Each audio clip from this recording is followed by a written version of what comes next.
ओम शांति। हाणे सभाव खे याद करण से खुद के फरिश्ता समझी बाप दादा खे याद करो। मन में कोई भी ॻाल्हि हुजे बाबा खे ॿुधाए छॾो।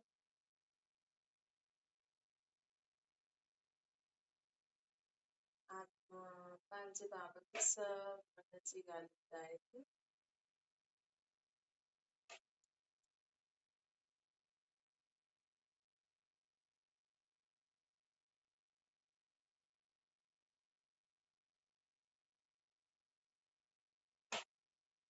ओम शांति। हाणे संकल्प करो, मां आत्मा शांत स्वरूप आहियां।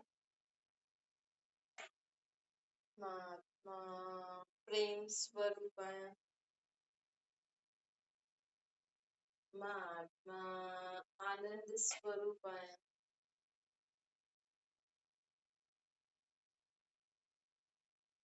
मां आत्मा ज्ञान स्वरूप आहियां।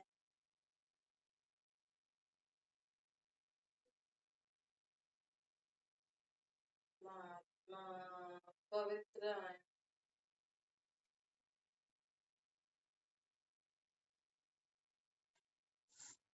मां आत्मा शक्तिशाली आहियां। मुंहिंजो शरीर हिकदम निरोगी आहे।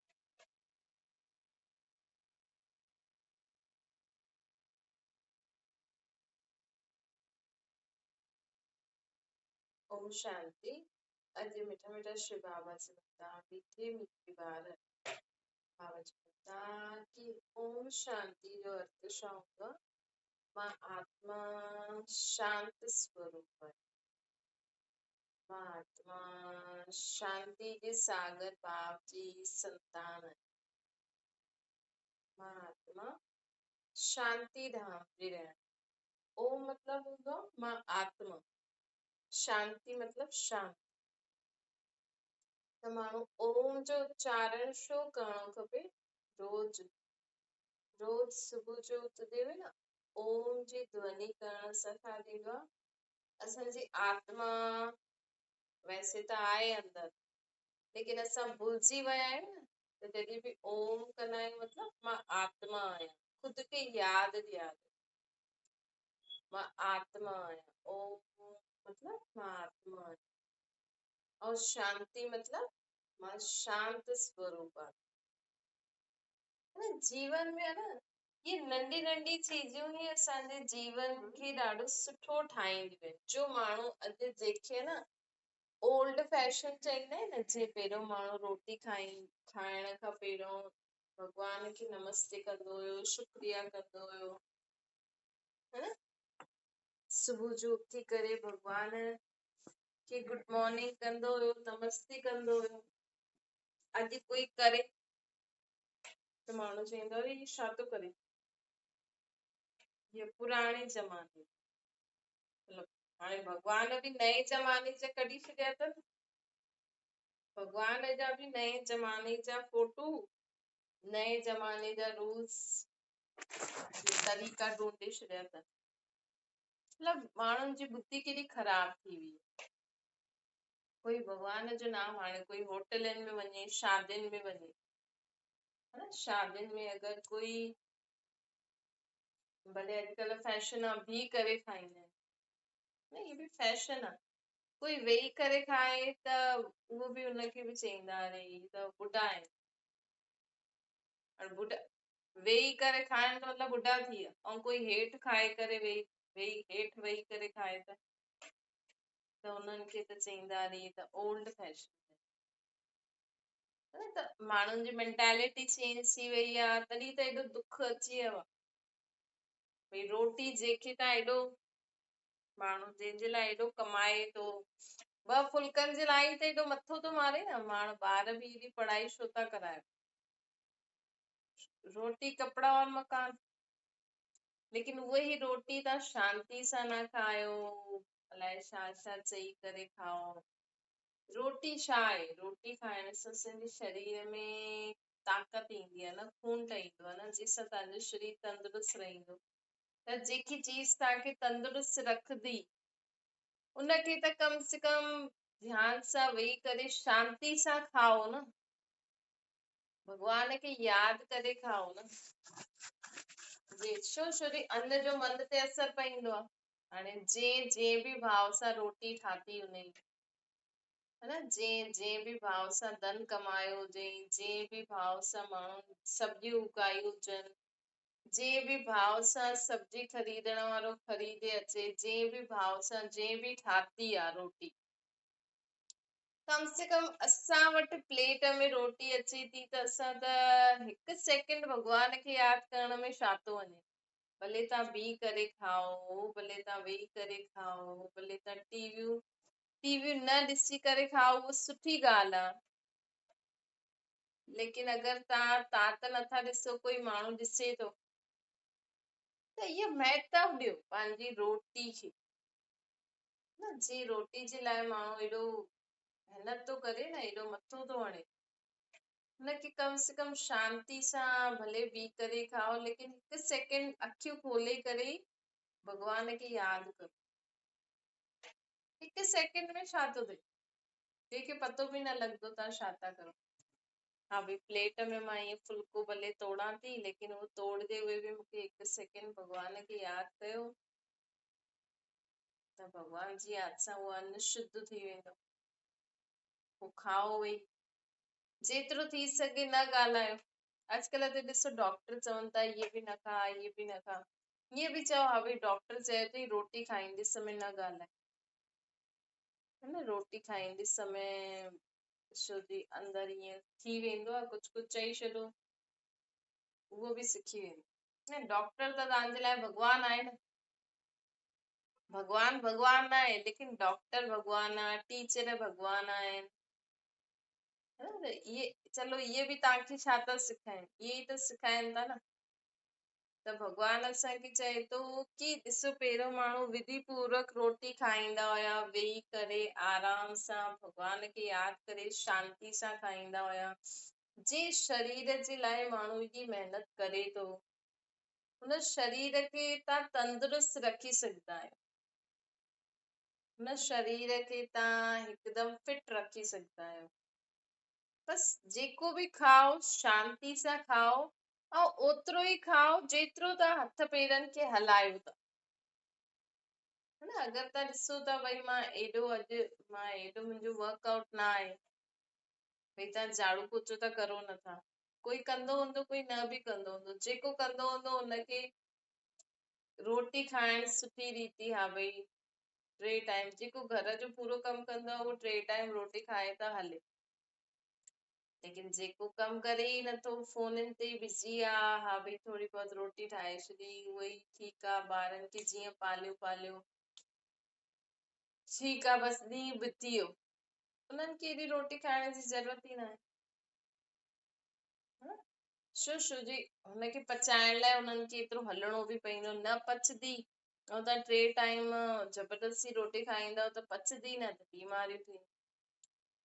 अॼु माण्हू घर जो झाड़ू पोछो कमु नथो करे, घर जो कमु नथो पुॼे, पोइ जिम वेंदा, योगा कंदा, मतलब मेंटेलिटी ख़राब आहे, त हाणे हिन में भॻवान बि छा करे। पोइ बीमारियूं थियनि थियूं त चवनि था हे भॻवान, हा थींदो आहे, पिछले जन्मनि जो कर्म भोग बि थींदो आहे, लेकिन पंहिंजी सम्झ बि त आहे न, जो चीज असांखे सूट नथी करे त असां न खाऊं। जी लोभ जो जेको विकार आहे न, इहे विकार ई त दुश्मन आहिनि माण्हुनि जा। लोभ जेको विकार आहे न, जीभ खे उहो टेस्ट वणे थो, लेकिन अंदरि पेट में वञी त ख़राबी थो करे न। कई चीज हूंदी आहिनि कि असांखे जीभ में न वणंदी आहिनि, जीअं करेलो आहे, करेलो माण्हुनि खे न वणंदो, लेकिन उहो अंदरि वञी फ़ाइदो कंदो, है न, लेकिन उहो माण्हुनि खे वणे न। त असांखे हिकु त माण्हुनि खे छा थो सुठो लॻे, हिकु त ॿाहिरां चीज सुठी हुजणी खपे, है न, ॿियो असांजी जीभ खे सुठो लॻणो खपे, अंदरि उहो छा बि करे थी हुन सां कंहिंखे बि मतिलबु न आहे, न। तॾहिं त माण्हू अॼुकल्ह एॾा माण्हुनि जी फसल सुठी थिए नथी, त माण्हू छा था करनि, फ्रूट भाॼियुनि खे वॾो वॾो सुंदर ठाहिण लाइ माण्हू उन्हनि में इंजेक्शन था विझनि, उन्हनि खे केमिकल सां धोइनि था। जीअं अदरक आहे, अदरक त मिट्टी में ई उगदी, लेकिन माण्हू उन्हनि खे चमकाइण लाइ तव्हांखे उहा केमिकल सां धुलाई करी हुई अदरक ॾींदा, तव्हां चईंदा हा इहा सुठी आहे, है न। छोजी ॿाहिरि ई लुक सुठो आहे, इन करे जॾहिं बि भाॼियूं या कोई बि चीज अचे न, सुठी रीति धोई करे खाओ। ऐं स्पेशली हिन समय जेतिरो भॻवान खे यादि करे खाईंदव न, ओतिरो तव्हांखे उहो कहिड़े बि केमिकल पियो हुजे हुनमें, लेकिन असां भॻवान खे यादि करे खाईंदासीं, भॻवान खे यादि करे ठाहींदासीं, त असांजे मथां पाप न पईंदो। त हिन समय दुनिया में जेतिरो दुनिया अॻियां थी वधी थी वञे न, ओतिरो हर सेकेंड हर कर्म कंदे हुए, हर चीज यूज़ कंदे हुए, कुछ भी खाईंदे हुए असांखे भगवान की यादि करणु ज़रूरी आहे। छो जी भगवान हिकु शुद्धिकरण, मतिलबु हुनखे यादि करण सां उहा चीज शुद्ध थी वेंदी, है न। उहा अगरि ग़लति कुझु अहिड़ो थियणो हूंदो त उहो ठीकु थी वेंदो, हुनमें असांखे भगवान बचाए वठंदो। त बाबा जैसा कि चवनि था कि जीवन में सदा ये याद रखो कि जहिड़ो अन्न ओड़ो मन, न। त जॾहिं बि तव्हां रोटी ठाहियो था, खायो था, ॾाढो ध्यान सां असांखे करणु। ॾिसो, लेडीस खे हिकु ई त ड्यूटी मिली आहे, वैसे त घर खे साफ़ सफ़ाई करण बि हुनजी ड्यूटी अथसि, लेकिन अॼुकल्ह नथा करनि त छा करूं, लेकिन लेडीस खे हिकु मेन ड्यूटी आहे, जंहिंसां उहो पंहिंजे घर खे स्वर्ग ठाहे सघंदी आहे, जंहिंसां उहो कंहिंजो बि हृदय परिवर्तन करे सघंदी आहे, जंहिंसां उहा हर हिक जे मन खे शांत करे सघंदी आहे, उहा आहे रोटी ठाहिण। तव्हां अगरि पंहिंजी दिनचर्या में ॾिसो कि तव्हांजो कमु छा आहे, ऐं तव्हां सुबुह खां राति ताईं जो कमु करो था ख़ुशी ख़ुशी करे करनि था, है न। असांखे ॾिसणो खपे कि असांजो कमु छा आहे, है न। त असांजो जेको कमु आहे उहो असां सुठी रीति करूं था, ये पाण खे पंहिंजे पाण खे न जांचो कि मूंखे जेको कमु मिलियो आहे एज अ लेडी, सुबुह खां राति ताईं तव्हांजी छा ड्यूटी आहे, उहो तव्हां ख़ुशी ख़ुशी करो था। छो जी तव्हांजी ड्यूटी अहिड़ी आहे, हाणे हिन में इहे थोरी कि असां छा ईअं ई करूं, लेकिन तव्हांजी ड्यूटी आहे। अॼु माण्हू दुकान ते वेंदा, ऑफिस वेंदा, स्कूल में कमु कंदा, या कोई ऑफिस में कमु कंदा, त हुननि खे हमेशह ख़ुशी ख़ुशी सां ई कमु करणो पवंदो आहे। भले वो अंदर दुखी परेशान आहिनि, लेकिन अॼुकल्ह टीचर खे सभु कुझु भुलिजी करे सुठी रीति ॿारनि खे पढ़ाइणो ई पवंदो, अटेंशन ॾियणो ई पवंदो। अॼु ऑफिस में कमु करणु वेंदव त सभु कुझु भुलिजी करे तव्हांखे पंहिंजे हुन माण्हुनि सां गॾु सुठी रीति हलणो ई पवंदो, कमु करणो ई पवंदो। त उहो ई तव्हां सोचो न, तव्हांखे घर जी ड्यूटी मिली आहे, और स्पेशली जॾहिं तव्हां रोटी था ठाहियो, है न। अॼु 90% लेडीज पंहिंजो कमु करनि था थियूं, लेकिन मुंहुं सुजल, लड़ाई झगड़ो, जीअं त एहसान थी करनि, रोटी ठाहे ॾियनि थी जीअं त एहसान थी करनि। त हिकु लेडीज जे घर में सुख शांति न रखंदी, जेकी हुनजी ड्यूटी आहे। अॼु अगरि टीचर बि हीअं ई कंदी रहंदी, मूंखे ई पढ़ाइणो आहे छा, ये सभु मूंखे ई करणो आहे छा, ऐं ॿारनि खे डांटदी रहे, मारदी रहे, चिड़ कंदी रहे, त ॿार कंप्लेन करे वठंदा, हुनखे कढी छॾंदा, है न। लेकिन अॼु लेडीज खे माण्हू, लेडीज छा थी करे, डिॼाए करे वेठी आहे, मां कंदमि छा, मां घर जी नौकराणी आहियां छा, हेॾी रोटी थोरी ठाहींदमि, 3 टाइम रोटी छा था खाओ। अरे तव्हांजी ड्यूटी आहे त ड्यूटी आहे, ऐं तव्हां रोई रोई करे ईअं करे खाईंदा, सॼा वाइब्रेशन ई माण्हुनि जा अन्न में पईंदा आहिनि, ठाहिण वारा चिक चिक चिक चिक चिक चिक, पोइ केॾो बोझ पईंदो। भई जो असांजी ड्यूटी आहे, तव्हांखे हथ में पैसा मिलनि था, कपिड़ा मिलनि था, घर आहे, खाइण लाइ मिले थो, ऐं तव्हां घर में अगरि सुठी रीति रोटी बि न ठाहींदव, है न, घर खे ध्यानु ई न ॾींदव, फ्रिज में चीजूं पयूं आहिनि ख़राब ख़राब सड़ी थी वञनि, केॾा पैसा वेस्ट थींदा आहिनि। इहे ई त असांखे ध्यानु ॾियणो आहे न, बाक़ी जीवन छा आहे, बसि पढ़ी लिखी करे ऑफिस में कमाइण जो जीवन थोड़ी आहे। छो जो लेडीज ज्यादातर गर्ल्स यही सोचदियूं आहिनि, लेडीज यही सोचदियूं आहिनि असां बि पढ़ूं आहे त असां बि ईअं कमायूं आहे, हेॾे वञूं आहे, इहे करूं आहे। अरे तव्हांजी जेकी ड्यूटी आहे घर जी उहा त सुठी रीति संभालो, है न। माण्हू चाहे त पंहिंजे बेकार घर खे बि सुठी रीति डेकोरेशन करे स्वर्ग जहिड़ो वातावरण ठाहे सघंदो आहे। अॼु माण्हुनि खे एॾो घर सुठो मिलियो आहे, एॾो चीजूं मिलियूं आहिनि, लेकिन तव्हां चीजनि खे महत्व खुद बि नथा खाओ, ख़राब करे डस्टबिन में था फिटी करो। ऐं जेकी तव्हांखे ड्यूटी मिली आहे रोटी ठाहिण जी, उहो बि तव्हां चिक चिक चिक चिक टिका करे ठाहियो था।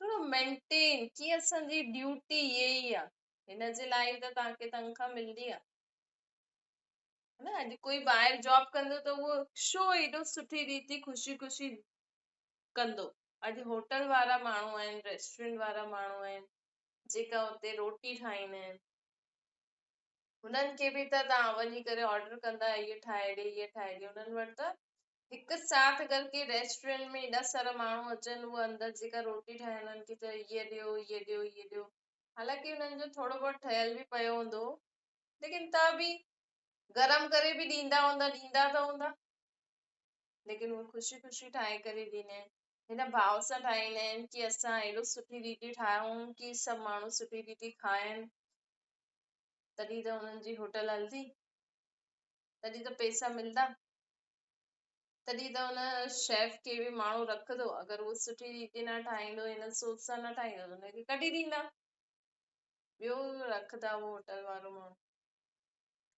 त ईअं ई बाबा चवनि था तव्हांखे त घर मिलियो आहे, तव्हांखे ड्यूटी मिली आहे, ऐं तव्हांजी सुठी रीति ठाहिण सां माण्हुनि जो मन शांति थी वेंदो, घर में सुख शांति ईंदी, त पंहिंजी ड्यूटी खे सम्झणो खपे न, की असांजी ड्यूटी आहे, है न। घर खे साफ़ सुथरो रखणु, रोटी ठाहिण, तव्हांखे ऑलराउंडर, हिकु लेडी ऑलराउंडर जॉब करे सघंदी न। अॼु अगरि पुरुष कमाए न त 10 माण्हू चईंदा अरे कमाए नथो, कमाए नथो। ऐं हिकु लेडी अगरि सुठी रीति रोटी न ठाहे ॾे, चिक चिक चिक चिक कंदी रहे रोज रोज रोज, त जेंट्स सोचो चलो ठीकु आहे, मां ॿाहिरां ई थो खाई वठां, हिनजी भौ भौ भौ सॼो ॾींहुं लॻी पई न। अॼु हिन सां ॻाल्हाई, अॼु हिन कई, अॼु ससु सां चिड़ती, अॼु फलाणे सां चिड़ती, मां छो ठाहियां, इहे त वेठी आहे, फलाणो फलाणो फलाणो। माण्हू खे बुख लॻे, उहो बि हुनजी बि रोटी चए ठीकु आहे मां ॿाहिरां ई थो खाई, न त ॿाहिरां वारा ॾिसो होटलनि वारा केॾो सुठो ठाहे करे आराम सां माण्हुनि खे शांति सां रोटी ॾींदा आहिनि, ऐं हिन भाव सां बि ॾींदा आहिनि, सुठी रीति मन में की हा भई सुठी रीति ठाहियो, सुठी रीति खाई वञे असांजी कमाई, त हुननि जी भावना अहिड़ी आहे। अॼु सुबुह सुबुह जो पोए वारो ठेलो लॻे, हुनजो पूरा पोया कीअं ख़तम थींदा, छो जो उहो हुन भाव सां ठाहींदो, हुनजी ड्यूटी आहे, हुन कमाई। लेकिन लेडीज खे सम्झ में नथो पए, असांखे बि त वेठे घर में पैसा मिलनि था न, घर रहण लाइ मिलियो आहे, कपिड़नि जे लाइ पैसा मिलनि था न, खाइण पीअण जे लाइ चीजूं मिलनि थियूं न, त असां ईअं फ्री जो फोकट जो खाऊं छा वेही करे, त हुनजे बदिले तव्हांखे ॿारनि खे पालणो ई पवंदो, घर में रोटी ठाहिणी ई पवंदी, तव्हां चईंदो मुंहिंजो इहो ई कमु, हा त वञो ॿाहिरि वञी कमु करे ॾिसो, पतो लॻी वेंदो तव्हांखे, है न। ॿाहिरि कमु करणु आसान न आहे, है न। त इन करे पाण वटि जो असांखे मिलियो आहे न जीवन में, जेको बि पाठ मिलियो आहे, जेको बि असांखे कुझु बि मिलियो आहे न, त हुनखे असांखे जो बि पाठ मिलियो आहे उहो अहिड़ो पाठ विधायो की हा भई सभु तव्हांखे शुक्रिया करे। जीवन में प्रॉब्लम त सभिनि खे आहे, अॼु ॿाहिरि वेंदव कमु करण वारा त 10 माण्हू चइण वारा त आहिनि ई सही, कंहिंजे अंडर में कमु कंदा उहो बॉस बि तव्हांखे कुझु न कुझु चईंदो ई रहंदो, है न। टीचरनि खे छा ॿुधणो न पवंदो आहे, लेकिन न कमाइणो आहे, चुपचाप सां हलंदियूं आहिनि। त ईअं ई घर में बि अगरि असां ईअं सोचूं की भई ॾिसो ऑफिस में अगरि कोई कमु कंदो, कोई टीम में कंदो, त टीम में हर प्रकार जा माण्हू हूंदा, हुननि खे एडजस्ट करे हलणो ई पवंदो, छो त तनख़्वाह न मिलंदी। हू चईंदो मुंहिंजो त कमु आहे, मां त कमु करे हली अचां, जो बि करे त असांजो छा मतिलबु। है न, त घर में बि ईअं ई सम्झो भई, हीअं थोड़ी की हा भई असांजी हिक सां बि नथी रहे, हिक ई ससु नूंहं आहिनि हुननि सां ई नथी रहे, भई मां त अलॻि रहंदमि, ससु अलॻि नूंहं अलॻि। त हेॾी वॾी ऑफिस में चओ त असां बि नौकिरी धंधो करूं त उते त हेॾा सारा माण्हू हूंदा आहिनि, अलॻि अलॻि स्वभाव संस्कार वारा माण्हू हूंदा आहिनि, हुननि सां बि त एडजस्ट करे हलणो ई पवंदो आहे न। भई घर में बि हीअं हलो, अगरि माण्हू पंहिंजी सोच ठीकु करे न त आराम सां जीवन ॾाढो सुठो हली सघंदो आहे। ऐं अन्न जो जेको मन ते असर पवंदो आहे, इहे असांखे ॾाढो सोचे सम्झी करे रोटी ठाहिण जे ॿारनि जे मथां त ॾाढी वॾी ड्यूटी हूंदी। तव्हां हुन भाव सां ठाहियो भई मां अॼु रोटी ठाहियां, हिकु दाणो बि वेस्ट न वेंदो, हिन घर मां हिकु चीज बि वेस्ट न वेंदी न। इहे ई त पार्ट आहे न। हिकु सुठी नुंहं, हिकु सुठी मां, हिकु सुठी ज़ाल कीअं ठहींदी, है न, जॾहिं उहा घर जी कंहिं चीज खे वेस्ट न करणु थिए, भई एतिरो असांखे ध्यानु रखिणो आहे। जेको ध्यानु ॾींदो आहे न, हाणे नींबू जो छिलका ई ॾिसो माण्हू त फिटी करे छॾींदा, लेकिन हुननि सां ई केॾी सुठी माण्हू बर्तन साफ़ करण जे लाइ बि कुझु न कुझु ठाहे सघे हुन सां। हर चीज असांखे इन में पंहिंजे घर में अगरि जेकी तव्हांखे जीवन मिलियो आहे, जेको तव्हांखे ड्यूटी मिली आहे, इन ई जीवन खे तव्हां सुठी रीति जियो न। पंहिंजे घर में ध्यानु ॾियो न, ॿियनि जे घरनि में छो था ध्यानु ॾियो कि उहो छा था करनि। अॼुकल्ह हिकु लेडीज जो न पंहिंजे घर में मतिलबु ससुराल में ध्यानु न रहंदो आहे, हुनजो पीअर घर में ज्यादा ध्यानु कि 24 घंटे हुन वटि फोन, सॼे ॾींहं में अलाए घणा बार पंहिंजी माउ वटि फोन कंदी, छो जी ससु त बसि चइण जे लाइ मम्मी आहे, वैसे न ससु हुनखे धीअ जहिड़ो प्यार ॾींदी, न उहो पंहिंजी माउ खे मां मञंदी, ससु खे मां मञंदी, त मिलाईंदी सॼो ॾींहुं हुनजो हुन वटि हुननि जे घर में ध्यानु, त पंहिंजे घर में ध्यानु ई न आहे त चीज केॾी वेस्ट थींदियूं आहिनि। पर हुन सां गॾु बोझ बि ॾाढो आहे। अगरि छोरी शादी करे आई आहे ऐं पंहिंजे ससुराल में ध्यानु नथी ॾे, चीजूं वेस्ट थी थियनि, रोटी ढंग सां न ठाहींदी, त केतिरा ॼणा परेशान थींदा, केतिरे ॼणनि जी बुरी उहा लॻंदी आहे, बदुआ लॻंदी आहे, बोझ चढ़ंदो आहे न। इहे इंसान नथो सम्झे कि बोझ चढ़ंदो आहे, या त शादियूं करो ई न, पहिरियों खां ई ॾिसो था न, भई शादी करण खां पोइ करिणो ई पवंदो, एतिरा त समझदार हूंदा आहिनि न इंसान। न त करे करे पोइ माण्हू अगरि पंहिंजी उहा ड्यूटी सुठी रीति नथो निभाए न, त हुनजे मथां बोझ चढ़ंदो आहे। भई इहे जेका पितृ दोष, सास जो दोष अथसि, ससु सहुरे जो दोष अथसि, फलानो फलानो दोष अथसि, पोइ श्राद्धनि में माण्हू पोइ पूजाउनि में पंहिंजो जीवन ख़तम करे छॾियो। त इन करे पंहिंजे ॿारनि खे शादी कराइण खां पहिरियों इहे सम्झायो कि जीवन छा थींदो आहे।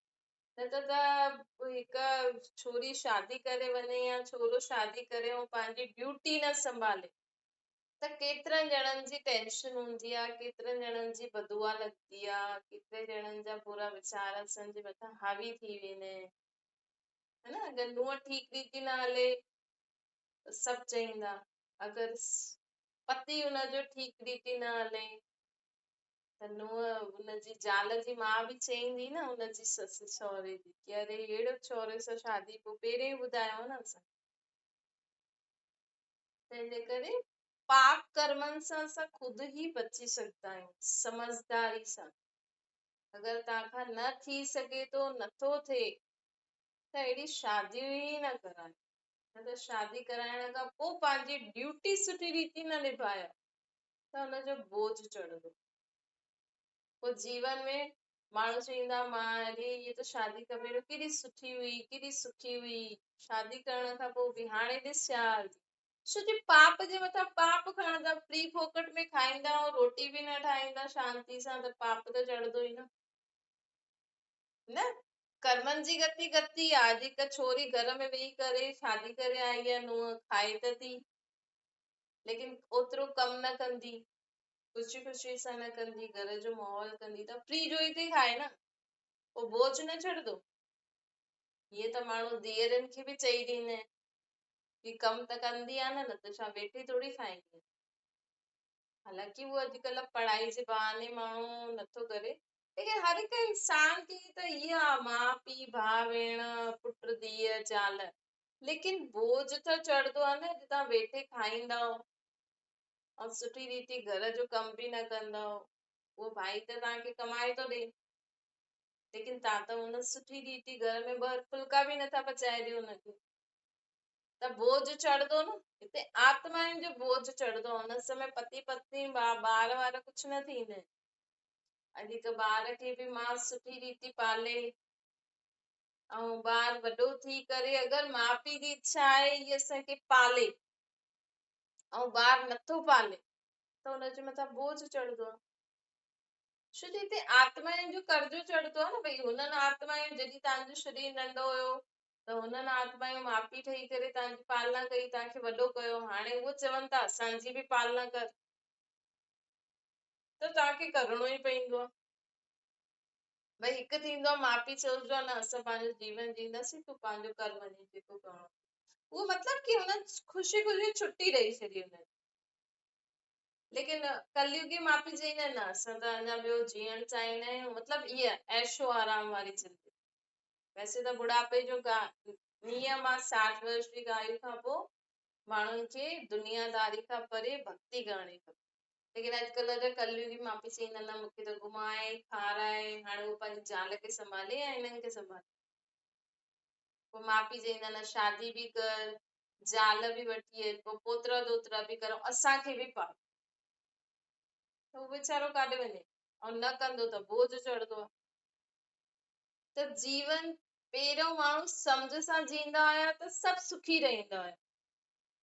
अॼुकल्ह कोई सम्झे ई नथो, वॾा बि पाण नंढा थी विया आहिनि त नंढा वीचारा छा करनि। अच्छा मीठी मीठी सिखियल जे ॿारनि प्रति माता पिता बाप दादा जो यादि प्यार और गुड मॉर्निंग। रूहानी बाप जी सभिनि रूहानी ॿारनि खे नमस्ते। असांजी बि रूहानी माता पिता बाप दादा खे यादि प्यार गुड मॉर्निंग और नमस्ते। वरदाना बेहद जी दृष्टि वृत्ति और स्थिति द्वारा सर्व जा प्रिय ठहण वारा डबल नाइट फरिश्तो। बाबा चवनि था फरिश्तो केरु हूंदो आहे जो सभिनि खे सुठो लॻंदो न, फरिश्तो केरु हूंदो आहे जो सभिनि खे सुठो लॻंदो आहे। फरिश्तो मतलब कि जो इंसान सिर्फ हिक ॿिए जो न रहंदो, जेके सभु चवनि इहे त असांजो आहे न, अहिड़े इंसान खे फरिश्तो चईंदा। अहिड़ो इंसान न सभिनि जे लाइ सुठो सोचदो आहे, इहे न सोचदो कि मुंहिंजा त इहे माउ पीउ भाउ भेण इहो मुंहिंजो परिवार ई ॾाढो सुठो आहे, बाक़ी त सभु ख़राब आहे। न, उहो हर हिक खे पंहिंजो सम्झी करे हलंदो, त अहिड़े माण्हू खे छा चइबो आहे फरिश्तो। अहिड़ो ठहियल आहे न सभिनि खे परमात्मा जो ॿार सम्झणो। जॾहिं असां सभिनि खे भॻवान जो ॿार सम्झी करे हलंदासीं न त तॾहिं ई असांखे बि असां द्वारा माण्हुनि खे उहा भावना मिलंदी कि अरे इहे त सभु ॾाढो सुठो आहे। छो जे असां उन्हनि खे कहिड़ी नज़र सां ॾिसूं था कि त भॻवान जो ॿार आहे, त असां बि उन्हनि जे लाइ सुठी सोच रखी त उन्हनि जी बि असांजे लाइ सुठी सोच रही। त अहिड़े माण्हू जो सर्व जे लाइ सुठो सोचदा आहिनि, सर्व सां सुठो कंदा रहंदा आहिनि, अहिड़ा माण्हू फरिश्ता। स्लोगन आहे तव्हांजी सूरत सां परमात्मा जी सीरत ॾेखारे में ॾियणी,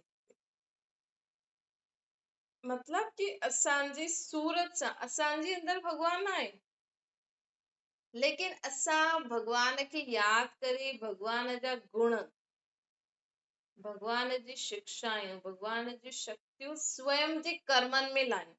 जी कॾहिं कॾहिं थींदो न कोई ॿार हूंदो आहे हुनजी शिकिल माउ पीउ ते न आहे, लेकिन माउ पीउ जहिड़ा कर्म अथसि। वैसे जीवन इहो ई हूंदो आहे कि अगरि तव्हांजो माउ पीउ शरीर छॾे वञे त तव्हां हुननि जे जेका तव्हांजा माउ पीउ करे आहे ओड़ा कर्म करो सुठा, है न। तॾहिं सम्झो कि हा भई असां माउ पीउ खे रिस्पॉन्स ॾियूं था, त माउ पीउ सां असां प्यार कंदा हुयासीं, हुननि जी शिक्षाउनि खे कर्मनि में लायो न। त भई दुनिया में कोई माण्हू हूंदा आहिनि जंहिंजा ॿार जा कर्म माउ पीउ जहिड़ा हूंदा आहिनि, त माण्हू चवंदा आहिनि हीअ त हिकदमि पीउ ते आहे, मतिलबु पीउ जीअं कर्म करे थो। त ईअं ई असांखे सिर्फ़ु भॻवान जी भक्ति न करणी आहे, हुनजे पाठ पूजा ई न करणा आहिनि, हुननि जे लाइ व्रत जप तीर्थ न करणा आहिनि, बल्कि हुननि जी जो शिक्षायूं आहिनि न, हुननि खे जीवन में धारण करे ओड़ा कर्म करणा आहिनि। तॾहिं माण्हू मञदा कि हा तव्हां भॻवान खे मञदा आहियो। जीअं राम जी छा कई, कृष्ण जी छा कई, मतलब कि बुराई माण्हुनि जी मदद कई, बुराइनि ते विजय प्राप्त कई, है न। त ईअं ई असांखे बाक़ी हिंसा वारा कर्म न करणा आहिनि, उनजो अर्थ अलॻि आहे।